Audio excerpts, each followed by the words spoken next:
Senior person, অনেক বয়স্ক মানুষ, ওর তো অনেক এক্সপিরিয়েন্স, ওর কাছে ওর সাথে চলাফেরার সময় অনেক কিছু আমি শিখতে পারছি, কিভাবে চলতে হয়, কিভাবে একটা পরিবেশে থাকতে হয়, কিভাবে কথা বলতে হয়, সবকিছু আস্তে আস্তে সবকিছু শিখতে হয়। তো এমন না যে বাবা মার কাছ থেকে শিখতে হয়, বিদ্যালয় থেকে সবকিছু শিখতে হয়, পরিবেশ থেকেও সবকিছু শেখা যায়, আশেপাশে যারা থাকে তার কাছ থেকেও শেখা যায়। আপনার সাথে আমি যদি চলি, আপনি যে পরিবেশে চলবেন, একটা আছে না সমুদ্র লোহা পাশে, ওইরকম বিষয়টা। তো আপনি তো অনেক হ্যান্ডসাম এবং অনেক তরুণ একটা ছেলে, হ্যাঁ, তো আপনি কেন এরকম বয়স্ক মহিলার সাথে রিলেশনে জড়ালেন? আসলে বিষয়টা স্টোরিটা অনেক লং স্টোরি, এটা একদিন সময় নিয়ে বলবো আপনাদের। একটু সংক্ষিপ্ত আকারে দর্শকদের বলেন। অনেকেই জানতে চায় যে মামুন কিসের জন্য, টাকার জন্য গেছে, অনেকে বলে যে মামুনে মানে বিলাসিতা করার জন্য। লিসেন, লালার সাথে যখন আমি কথা বলি প্রথমবার, তখনও স্টিল আমার কিন্তু পেমেন্ট আসতো 1 লাখ, 1.5 লাখ, 2 লাখ করে পেমেন্ট আসতো। লালার সাথে মানে জড়ানোর পর লাস্ট মান্থও আমার 60,000 টাকা পেমেন্ট আসছে। আমি মনে করি এটা ইনাফ একটা সংসার চলার জন্য বা আমার মতন ছেলে চলার জন্য। 60,000, 1 লাখ টাকা অনেক ফারবে ইনাফ।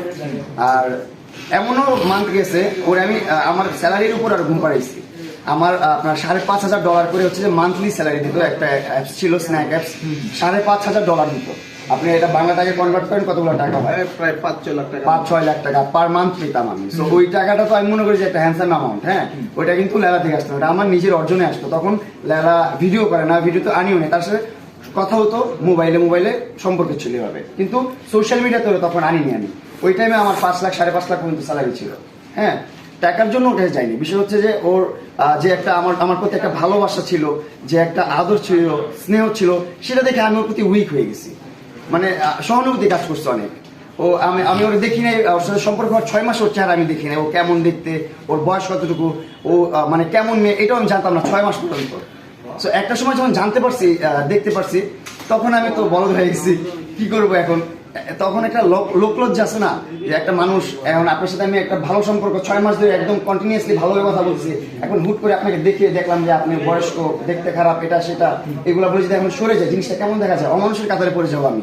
সেই মনুষ্যত্বটা ধরে রাখার জন্য ওর সাথে আমি সম্পর্কটা কন্টিনিউ করতে করতে আস্তে আস্তে ওর প্রতি আমার ফিলিংস জন্ম নিচ্ছে ভিতরে। না, ও আসলে আমার জন্য একটা ভালো উইশার, আমার ওয়েল উইশার, আমার ভালো চায়।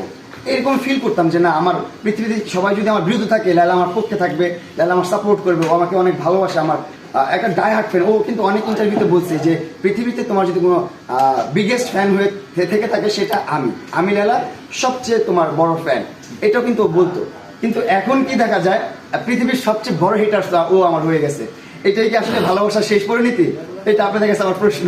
আমি জানি না ও কেন আমাকে এত ছোট করে কথা বলে সবার কাছে, কেন আমাকে এত ছোট করতেছে।